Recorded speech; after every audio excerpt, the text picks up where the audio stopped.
Hi, I'm Tim. Welcome to Watchbox, and thanks for logging on. If you love this watch, email me, tmosso at thewatchbox.com. It's in the description below, your purchase and pricing email question line to buy this or any watch you see here on Watchbox Reviews. Email me to buy it, tmosso at thewatchbox.com. And today we're discussing a watch launched in 1969. This is the Omega Speedmaster Professional Mark II reference 145014 in stainless steel, a timepiece that's mechanically identical to the traditional moon watch, but with a look that was designed in the 60s but very much of the 70s. This oblong tonneau-shaped cushion largely helped define the look of the 70s sports watch, and it's a classic in its own right. Now you can see the watch 42 millimeters wide.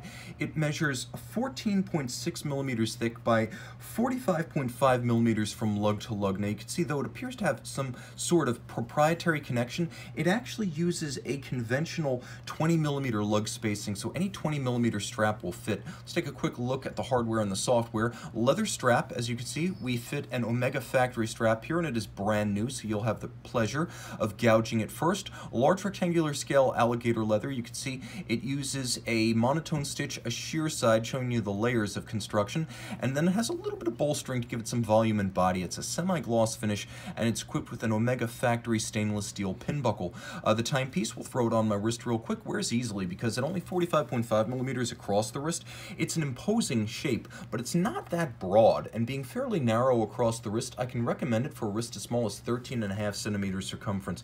It was never designed to look petite or compact, so if it looks slightly oversized on your wrist, make no mistake, that was the idea. The timepiece is also remarkably intact, as I rarely see an example with so much of the original metal and the original factory finish still intact. You could see the ends of the case as they were back in 1969, polished and squared off. We have not refinished this watch, as is our practice with vintage watches. We leave it in its original condition, and they come to us in various states. This one came to us almost exactly as it left BN back in 1969. You can see that the bevel along the sides shows evidence of having been worn and used, but it's incredibly sharp, both in its definition and in the clarity of the break from the satin finish to polished segments. You can also see remnants of the original, most of the original, lapping machine radial satin grain. The lapping machine used to create this sort of sun ray emanating out from an imaginary center point at the middle of the dial. That was characteristic of 70s watches, and it was another style trend that this watch helped to set. There is a longitudinal satin finish on the flank of the case,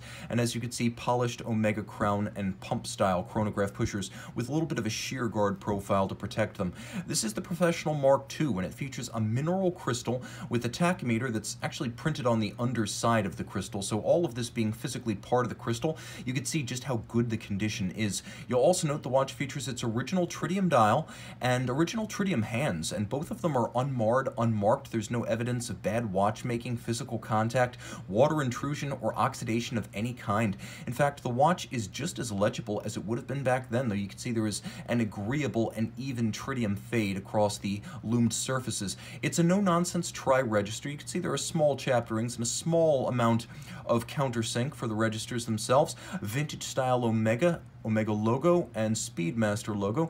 Turn the watch over, you can see the hippocampus. Why is there a seahorse on the Speedmaster? Because in 1957 it started out as part of the Seamaster water-resistant watch line, and thus the seahorse, originally the Seamaster symbol, has always remained as a continuity mark through the years, reminding you where the watch came from. Inside the case, it's the Moonwatch caliber 861, based on the Lemania 1873 Bausch. It is the movement that has flown many, many times with NASA, still used today as the lightly modified 1861, so it still has Moonwatch cred. Manual wind, 48-hour power reserve. It beats away at 21,600 vibrations per hour, so that is 6 beats per second or 3 hertz. It features a cam and lateral clutch, which makes it almost indestructible. That's one of the reasons NASA picked it, and it features 17 pivot jewels. It's also nicely made, and this timepiece in outstanding condition inside and out.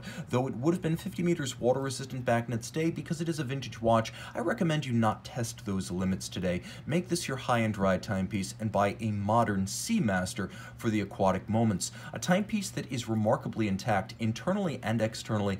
It's a wonderful survivor and a wonderful daily driver. This is the upper echelon of daily driver condition. Just short of the museum and the time capsule, but far better than the watches people wear on a regular basis from their vintage collection. Email tmosso at thewatchbox.com.